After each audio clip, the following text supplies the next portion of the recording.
everyone, I'm Alex and I'm the hands behind Lovecraft Crochet. My plushies are for the anxious, depressed, autistic, and neurodivergent. Small enough to travel in a purse, backpack, diaper bag, or even your pocket. You can check out my Facebook page or TikTok to see what patterns are available and stay tuned for the new ones coming out. I also make hats, scarves, blankets, and dice bags for the tabletop gamer or dice goblin in your life. Feel free to order through the page, TikTok DMs, or via email at love.craft.crochet@gmail.com. Now, on to the segment.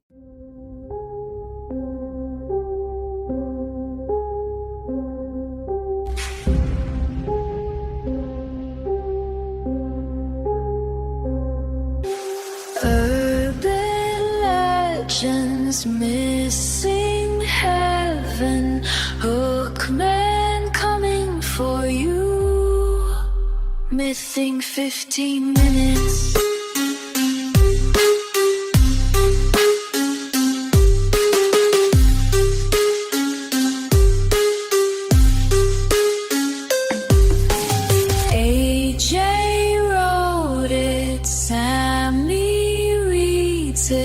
Mothman's flying at you, missing 15 minutes. Hello and welcome to Mything 15 Minutes, the show where we dive deep into myths, monsters, and mysteries faster than AJ can decide whether to run towards or away from a ghost. What can I say? When they whistle at me, I can't tell whether to blush or to scream. That's enough talking from you, dear brother. Hi, I'm Sam Rossi, reading a script by burnout, washed-up comic reviewer and online personality AJ Carey. You only get to say hello and nothing else, brother. Proof of life. I woke up in a new Bugatti. There you go, you weirdos who like knowing AJ's here. So today we're going to explore another bit of lore that we know nothing about. Silban, the Whistling Man. I thought it was Silbon. Silbon, what'd I say? Silbon. Or did I... It might be the little thingy over the O, so... Is the little thingy ooh? Silban. Let's go with that. Let's white it up. If we can't get it proper, let's just go with Caucasian. From the Los Llanos region of Venezuela and Colombia. Really, we had to talk about Venezuela. I wrote this 3 months ago before we decided to invade Venezuela, okay? I would like to make my public knowledge. I wrote this weeks ago. I wrote this about 6 weeks ago. This was one of the earliest ones I wrote for this new block we're trying to do. I did not know that we were going to blow up Venezuelan boats, steal Venezuelan oil, and then invade the country of Venezuela. Although saying that out loud now, we kind of should have seen the warning signs there, huh? Yeah, just a little bit. Huh. From the Los Llanos region of Venezuela and Colombia, vast known for ranchers' cattle fled as a board and apparently an entity with a terrifying whistle. It's great that the first one we did about this region is a toothy gal who lures men off, and now we have a guy who whistles. Spoilers! I wrote this after I wrote the one about the toothy gal. I had these in order when I wrote them, but then we decided to... You didn't have them... You did not have a list of them already in order of what you had written. Well, yes, I had them numbered out, but then we started readjusting everything to fit things like Mexican Independence Day.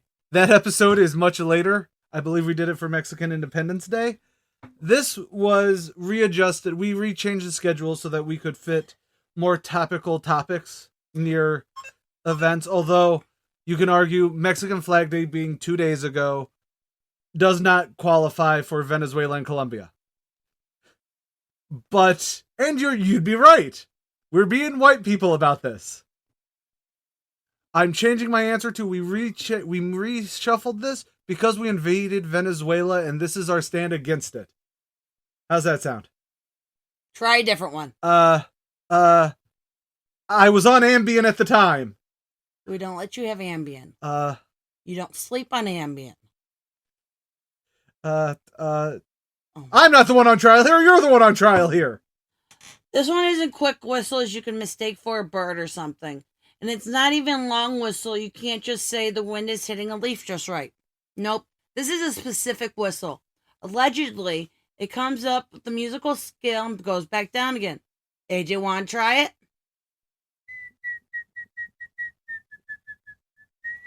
Or, I don't know if it does it that way or if it goes.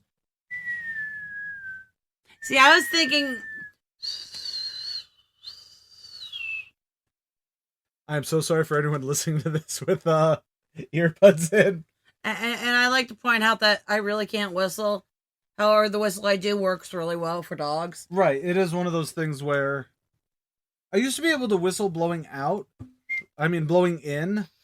Yeah, Mom taught us how to do that. And I can't She also do it tried now. teaching me to do the finger thing. Yeah, I can never do the finger thing. It's something with the tongue. Well, that was something. Either With the way, tongue? with the tongue. Either way, the ghost has perfect pitch. Although acoustics are optional because if the whistle sounds far away, it means he's right next to you. And if it sounds close, you're actually still safe. For now. Dun, dun, dun.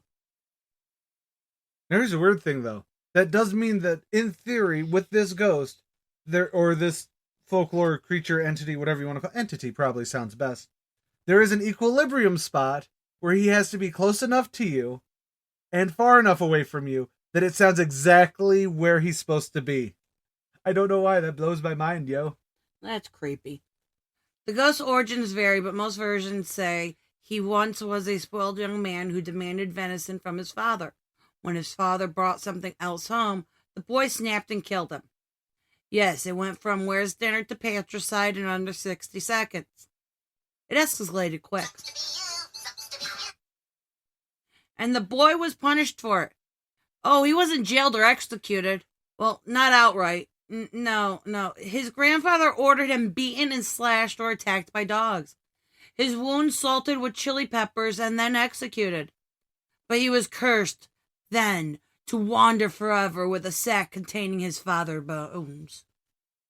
Really? Yeah, I don't read the next sentence because Yeah, I actually don't get the whistling attachment. Sometimes it was that the father would whistle so the son would kill him, and that was the only way for him to communicate too. Which is weird.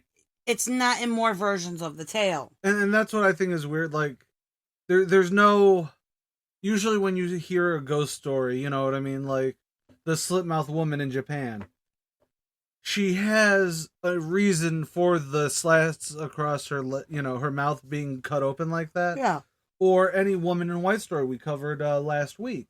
Right. Or last week. Last week.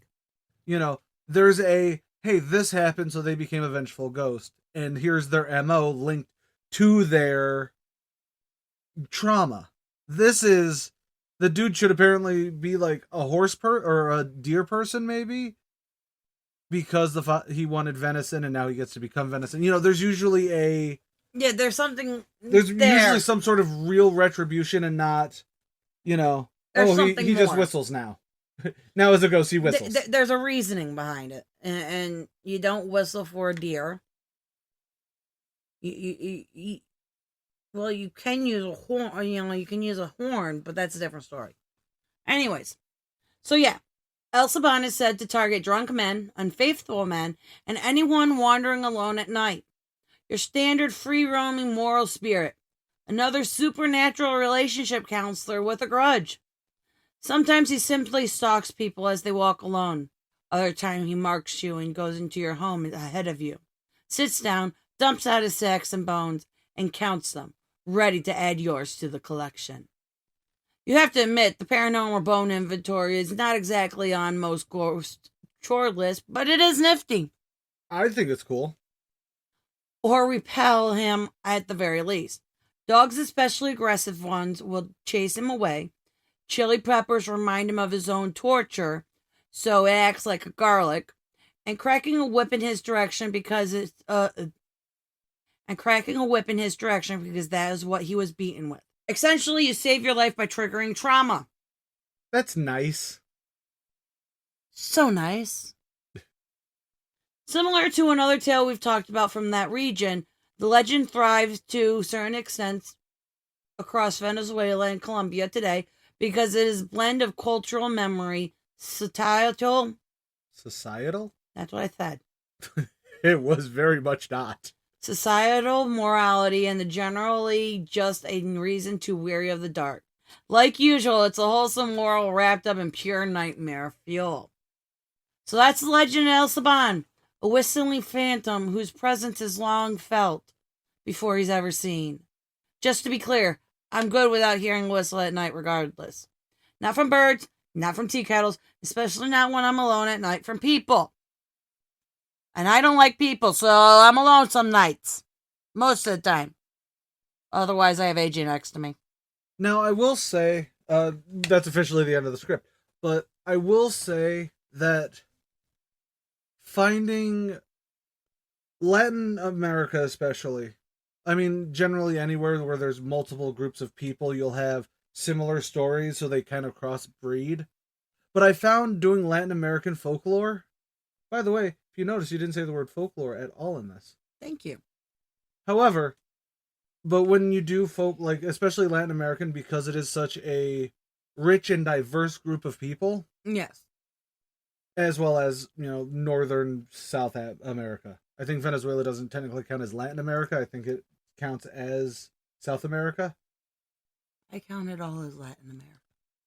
Anywhere that's not French Canadian is Latin America. If the language you speak is Latin based, somewhere like so Russian. You count Brazil because Portuguese is Latin based, isn't it? Yes. Yes, but no one looks at Portugal and they're Spanish. They're Latin. So you count Greeks. You count current Greece being Latin-based language, I believe. I don't think Greek is a Latin-based language. I think Greek evolved into Latin. I don't know the linguistics of that. That's for an episode of a show we don't have yet. Whying 15 minutes. I don't know how that one might take us forever. No, that would be easy. It would be randomly, except it would be us answering a question in our brain, or from our listeners. Our people. From our people, all 4 of them. I thought we were up to 5. Actually, I do think we have 40 to 50 people. It's nice. We have a lot of backlog, by the way. Please, for the love of God, listen. And also listen to us on YouTube. Now we are on there with some visuals. We're 2 months into this season of everything. So we have about 2 months of our very first episodes up there now with new editing, new visuals. Trying to do some better audio tweaking just to, cover the fact that we did not have a good mic. No. Or rather, we had a good mic, but getting the both of us, we kind of had to shotgun mic it throughout the room. And it was the living room, so you hear the echo. And the panting. And Frankie panting. Anyways, please also follow us on social media at Carry On Production on Facebook, Carry On Prod at Twitter, although we only use it to really just automatedly, hey, our new episode's out. We rarely engage with it. It's a hellscape more than any other hellscape. So if you want to get a hold of us and you like talking to us on Twitter, send us a message on carryonprod@gmail.com. Yes, for business. Sammy will talk to you. Yes, for business inquiries, go to carryonprod@gmail.com or send us an email there. You can also check out the unedited version of all of our shows. And yes, that is where the real comedy is. By going and becoming a member of our Patreon. We only have a $5 tier right now, but that gets you everything. That is community chats. It gets you unedited thingies. It gets you updates on us, like when we do the new merch stuff. Plus, we will be doing polls like, hey, here's our new sticker set.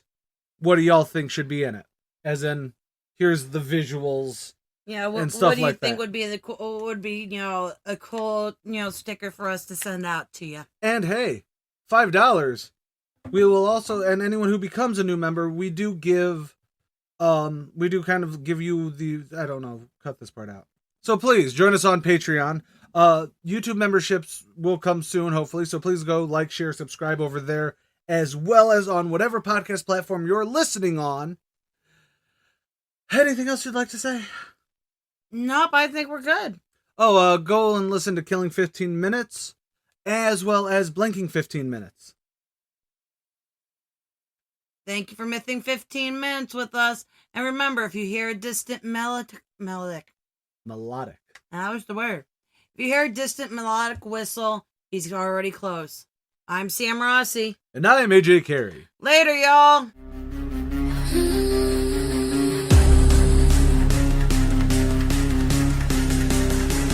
Missing 15.